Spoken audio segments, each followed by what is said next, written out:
At 1:15 in the morning on February 28, 2026, something happened inside Tehran that had never happened before in the history of the Islamic Republic of Iran.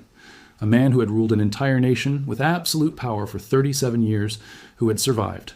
Assassinations, wars, economic collapse, revolutions inside the revolution, who had outlasted 8 American presidents, who had built the most sophisticated network of militias, missiles, and proxies the Middle East had ever seen. That man was gone.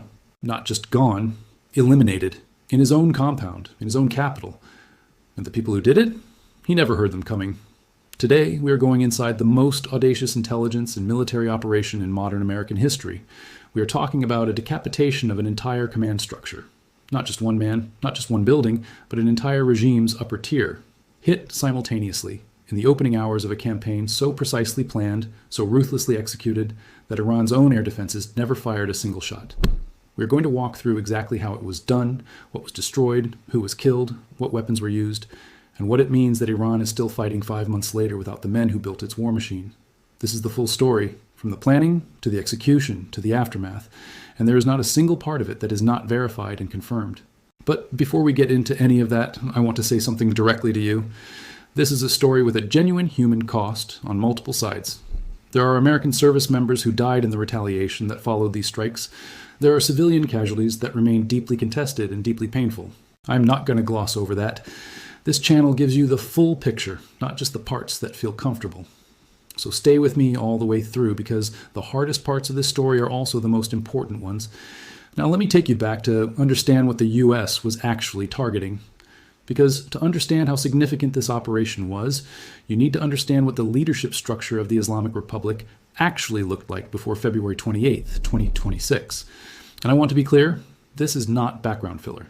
This context is why the military operation matters.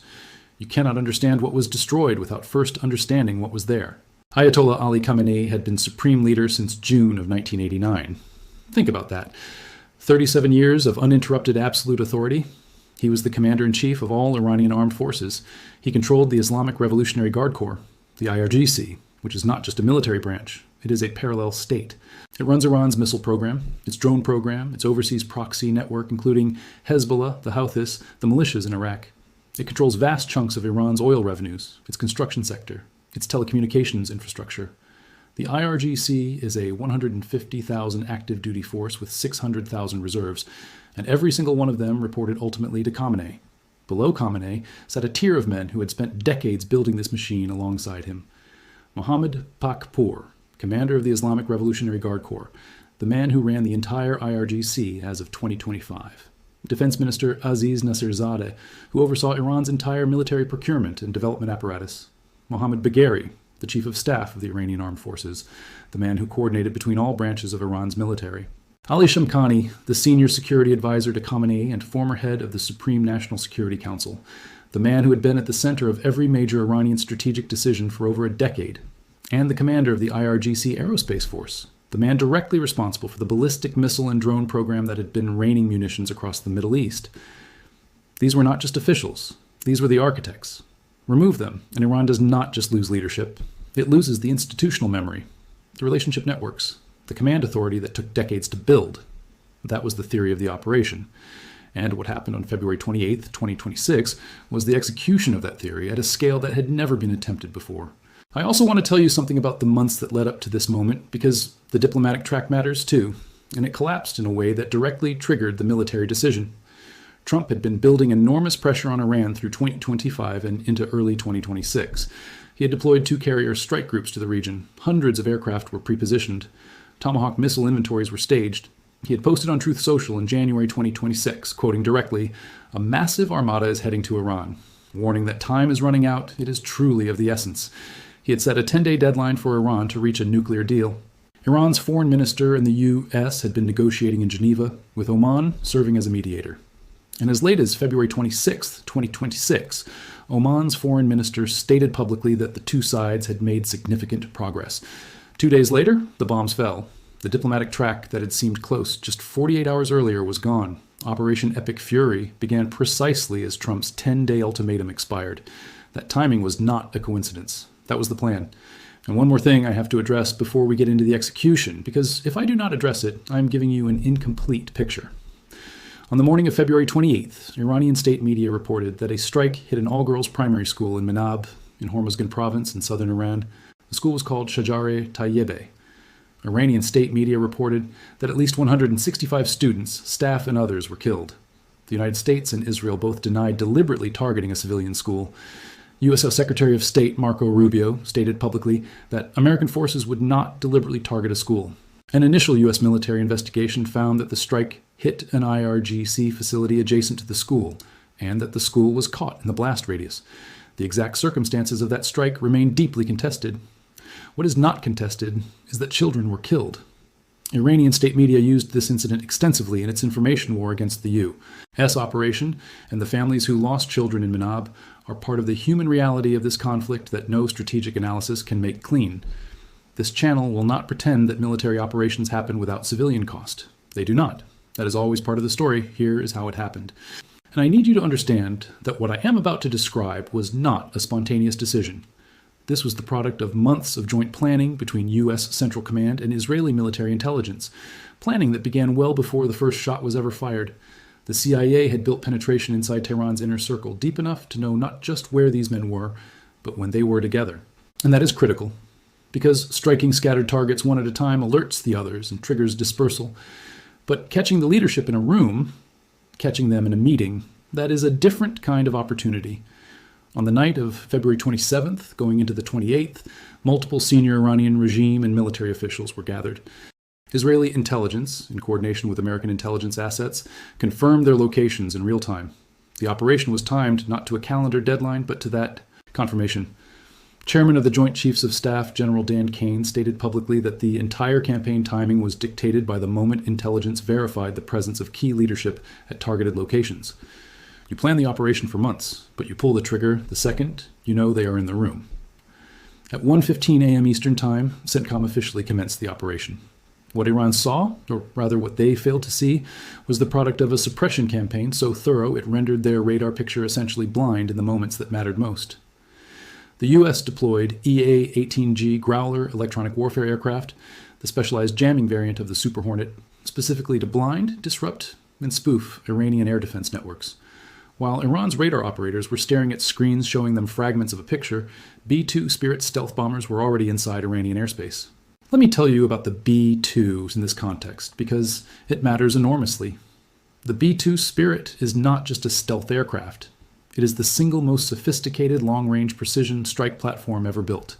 It has a radar cross-section roughly the size of a large bird, meaning it is essentially invisible to the radar technology Iran had deployed. The B-2s that flew on February 28th departed from Whiteman Air Force Base in Missouri. They flew across the Atlantic, over the Mediterranean, into the Middle East, a round trip of thousands of miles. And they did it without Iran detecting them on the inbound route.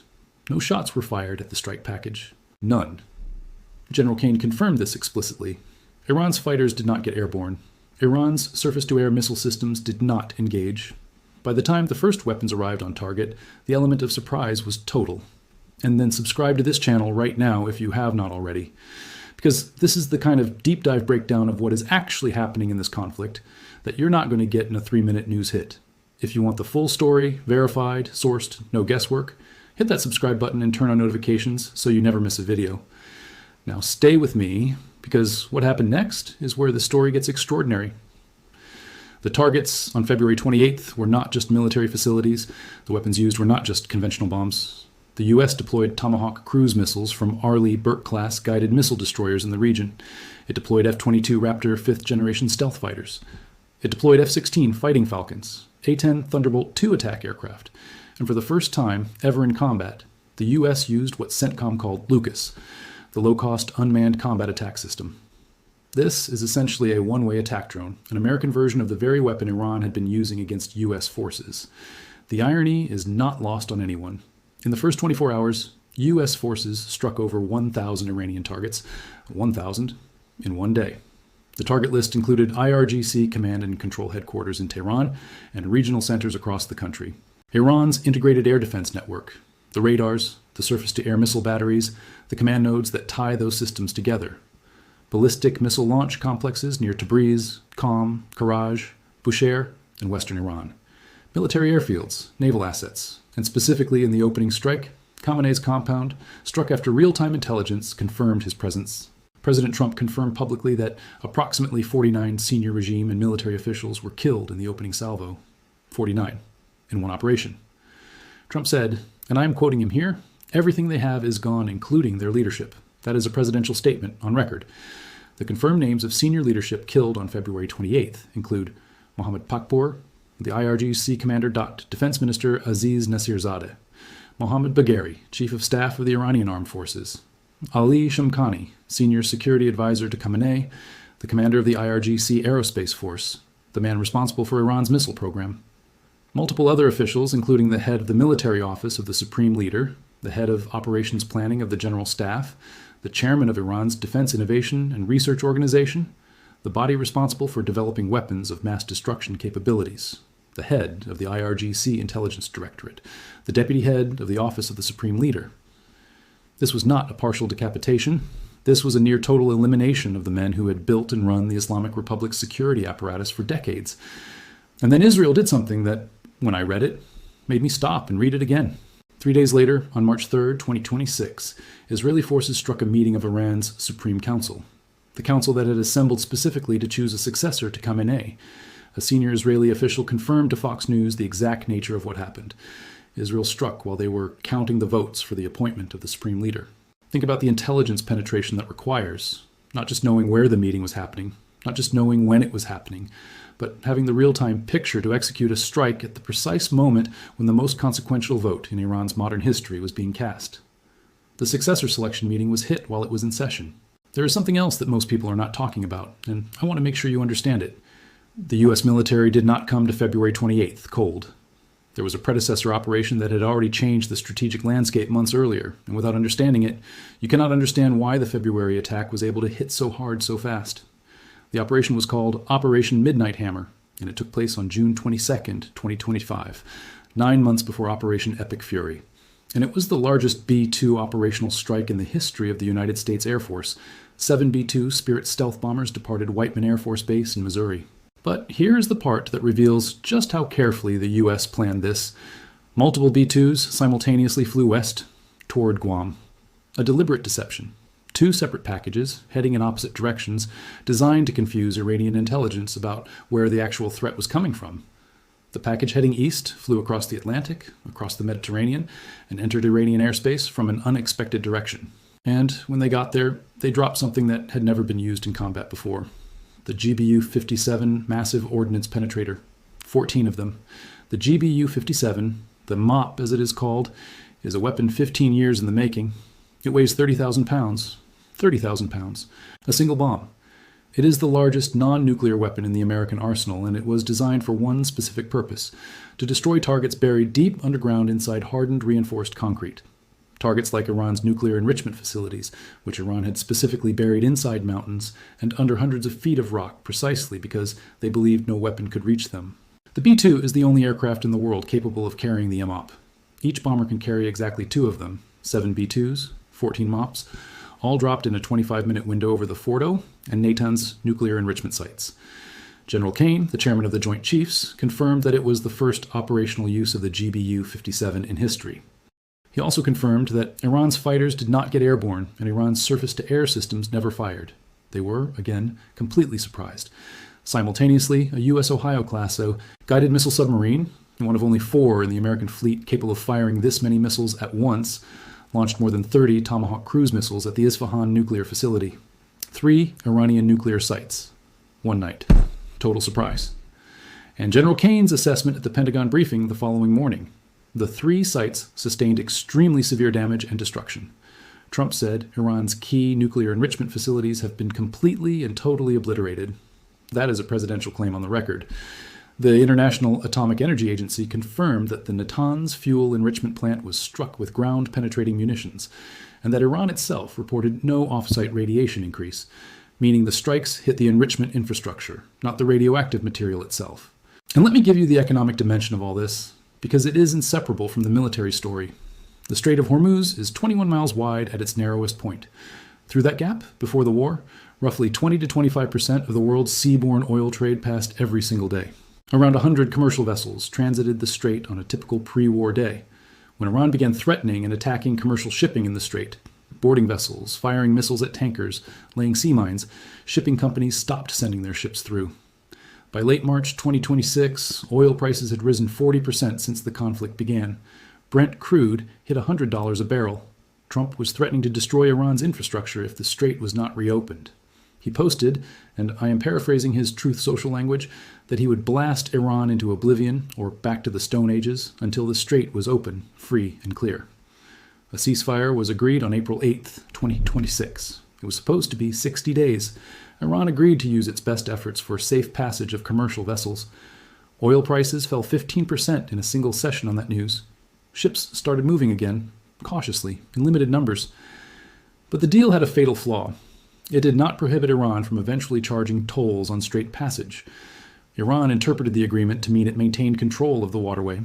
The U.S. interpreted it as a clean reopening. That gap in interpretation was the crack that the entire ceasefire eventually fell through. Just days after the deal was signed, Iran launched a drone strike against a ship in the Strait of Hormuz.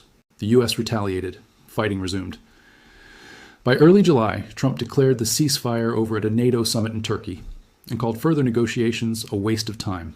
By July 17th, Iranian ballistic missiles killed 3 American soldiers at Muwafaq Salti Air Base in Jordan. By July 28th, Iran fired another surprise missile barrage. The war that was supposed to end in 38 days of major combat operations is still being fought 5 months later. So, by the time Operation Epic Fury began on February 28, 2026, Iran had already lost its nuclear enrichment capability. What Epic Fury then removed was the leadership, the decision-making brain, the command and control nervous system, and the military production infrastructure that Iran had spent decades building. The White House official summary, released April 8th, when a ceasefire took hold, stated this clearly. Chairman General Kane said that over 38 days of major combat operations, the joint force achieved 3 defined military objectives: destroy Iran's ballistic missile and drone capabilities, destroy the Iranian Navy, and destroy their defense industrial base to ensure Iran cannot reconstitute the ability to project power outside its borders. Those are the chairman of the Joint Chiefs' own words in an official White House release on the public record. Over the course of that campaign, U.S. forces struck over 12,000 targets inside Iran. More than 60 Iranian naval ships were destroyed using precision weapon systems. The last 4 Soleimani-class warships, Iran's most advanced naval vessels, were destroyed. Iran's capacity to mine the Strait of Hormuz, to interdict commercial shipping, to project naval power into the Persian Gulf was systematically dismantled. Now I need to give you the part of this story that should never be minimized, because every account of a military operation that focuses only on what was destroyed and who was killed without acknowledging what that cost is an incomplete account. When Iran retaliated, and the retaliation was swift and sustained, it hit American service members, real people. The first American casualties in Operation Epic Fury came on March 1st, 2026, when an Iranian drone struck a makeshift operations center near the port of Shuaiba in Kuwait. 6 Army Reserve soldiers were killed: Major Jeffrey O'Brien, Chief Warrant Officer 3, Robert Marzan, Captain Cody Cork, Sergeant First Class Nicole Amer, Sergeant First Class Noah Teachins, Sergeant Declan Cody.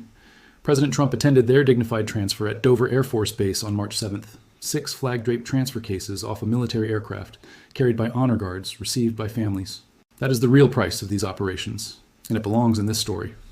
By the time a ceasefire was reached on April 8, 2026, 38 days after Operation Epic Fury began, 13 American service members had been killed in operations against Iran. The war did not end there. The ceasefire collapsed. More fighting followed. More Americans died. More Iranian targets were struck. As of today, the total U.S. death toll in this conflict stands at 18 service members, with nearly 100 more injured. 18 names, 18 families. That number deserves to be said out loud every single time someone talks about what the U.S. military has done in this conflict. And here is what I need you to understand about where Iran is right now, because it explains everything you are seeing in July 2026. Iran is still firing missiles. It is still launching drones. It attacked American forces on July 28, 2026, with a ballistic missile barrage that CENTCOM called a surprise attack. And all of those missiles were intercepted, every single one. So why is Iran still fighting? Because the IRGC was designed by Khamenei to survive decapitation. It has regional commanders, pre-delegated authority, autonomous units. It can operate without central direction for extended periods. But here's the key difference between what Iran can do now versus what it could do before February 28th. It cannot coordinate at the same level. It cannot plan operations with the same intelligence, the same precision, the same command integration. The men who built that system are gone. The men who replaced them are learning on the job in the middle of a war. And that is exactly why over 300 attacks on you. Hess and allied forces since February have largely failed to cause the catastrophic damage Iran intended. The machine is running, but the engineers who built it are not there anymore. Trump stated publicly that his intelligence assessments put Iran's missile capabilities at 21% of pre-war levels. Defense officials have pushed back on that specific number as potentially optimistic. But the directional truth is not disputed. Iran's ability to produce, store, and launch ballistic missiles has been severely degraded. CENTCOM has struck missile storage facilities, production plants, launch complexes, radar networks, and command nodes across Iran's southern coast, its interior, and its port cities for months. The campaign to dismantle what took Iran decades to build is ongoing. What remains is real but diminished. Now, here's something that I think most people covering this conflict are underweighting. Iran's ability to keep fighting 5 months after losing its supreme leader, most of its top military brass, its nuclear program, 60-plus naval vessels, and thousands of military targets reflects something important about the IRGC's design that Khamenei built intentionally. He did not build a military that depended on him being alive. He built a distributed, decentralized, ideologically driven force that was designed to survive exactly this kind of decapitation. Regional commanders hold pre-delegated targeting authority. Proxy networks in Iraq, Lebanon, and Yemen operate with significant autonomy. Missile units are dispersed across underground facilities that were specifically designed to survive air campaigns. The US and Israel have degraded these capabilities dramatically. The numbers confirm that by every available measurement, but degraded is not the same as eliminated. What you are watching in July 2026 is a significantly weakened force still swinging, not a force that has been stopped. The critical strategic question that nobody has a clean answer to right now is whether the destruction of Iran's leadership and military infrastructure has made a durable deal more achievable, or whether it has hardened a new generation of Iranian leadership against any settlement. Mojtaba Khamenei, the son of the man who was killed, is now Iran's supreme leader. He grew up inside the IRGC intelligence structure. He is deeply ideologically committed. His father was killed by the United States and Israel. That is the man now holding absolute power in Iran. The idea that he will be more accommodating than his father is not supported by anything we know about him. At the same time, Iran's capacity to project power has been genuinely reduced. That reduction creates a window. Whether anyone walks through it is still unknown. And that is where I want to leave you with the most important question this story raises, because it is the one that history will ultimately judge. The US and Israel achieved a military objective of enormous scope in an extraordinarily short period. They removed the leadership. They destroyed the nuclear program. They crippled the Navy. They degraded the missile force. All of that is verified, documented, and confirmed by official US government sources. But the question that outlasts any military campaign is always the same. What comes after? Iran's new supreme leader is Mojtaba Khamenei, the son of the man who was killed. A new generation of IRGC commanders has taken charge. The ideology that drove the Islamic Republic for 47 years did not die with the men who led it. And the region is dealing with the economic aftermath of a conflict that sent oil prices to $100 a barrel, that effectively shut down the Strait of Hormuz for months, and that displaced millions of people. That does not mean the operation was wrong. That does not mean it was right. It means this is a story that is nowhere near finished. And I want to give you one more layer of context before we close, because understanding the economics of what just happened to Iran's military capacity is something almost no one is explaining clearly. The defense analysts at the Center for Strategic and International Studies released an assessment in May 2026 that restoring American pre-war Patriot and THAAD interceptor stockpiles, the weapons used to shoot down Iranian missiles, will take 3 or more years from today. The U.S. ambassador to the United Nations publicly acknowledged that a lot of stockpiles are depleted. The Royal United Services Institute calculated that the U.S. and its allies burned through more than 11,000 munitions, including large quantities of defensive interceptors, in just the first 16 days of the war. 11,000 in 16 days. What that tells you is that a war of this intensity is expensive for both sides in ways that matter strategically. Iran's offensive capacity has been severely degraded, but U.S. defensive capacity has also been drawn down. The interceptors that shoot down Iranian missiles cost $4 to $11 million each, depending on the type. A THAAD interceptor runs about $11 million per round. Iran's Shahed attack drones cost roughly $50,000 to $70,000 each. That cost asymmetry, Iran spending $50,000, the US spending $4 to $11 million to stop it, is the economic engine of Iran's attrition strategy. And it is working at least enough to make U.S. defense planners genuinely worried about inventory. CENTCOM has already begun triaging which incoming threats to intercept and which to allow to hit uninhabited areas, precisely because they cannot afford to burn an $11 million interceptor on every threat.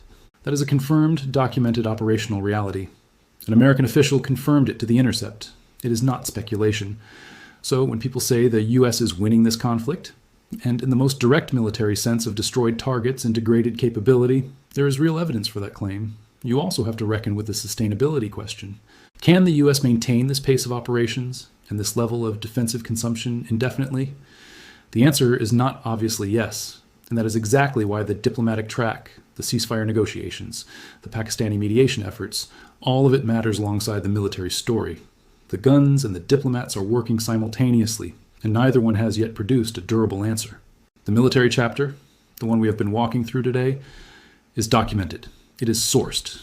It is confirmed by CENTCOM, by the White House, by the chairman of the Joint Chiefs, by investigative reporting from some of the best defense journalists working today. What the political and strategic chapters look like is still being written in real time. And every major development in this conflict over the coming weeks and months will add to or change what we understand about whether the decisions made on February 28th, 2026 ultimately produced the outcome the United States was seeking, or whether, as so many military campaigns in this region have demonstrated before, the tactical victory and the strategic goal turned out to be two very different things. And this channel will be here covering it with the same sourced, verified, no guesswork approach every time something significant happens. So here is what I need you to do right now. If you got genuine value from this breakdown, if you learned something, if you walked away with a clearer picture of what actually happened and why it matters, hit that like button. Not as a favor to me, because the algorithm uses that signal to put this kind of serious, researched content in front of people who are trying to understand the world instead of just react to headlines. Every like is a vote for content that takes the facts seriously. Hit it right now. And subscribe with notifications on so you are here when the next major development breaks, because in this conflict, that could be tomorrow. The full picture of what the U.S. military has done in Iran, what it has cost, and where it goes from here is one of the most consequential stories of this decade. I will see you in the next one.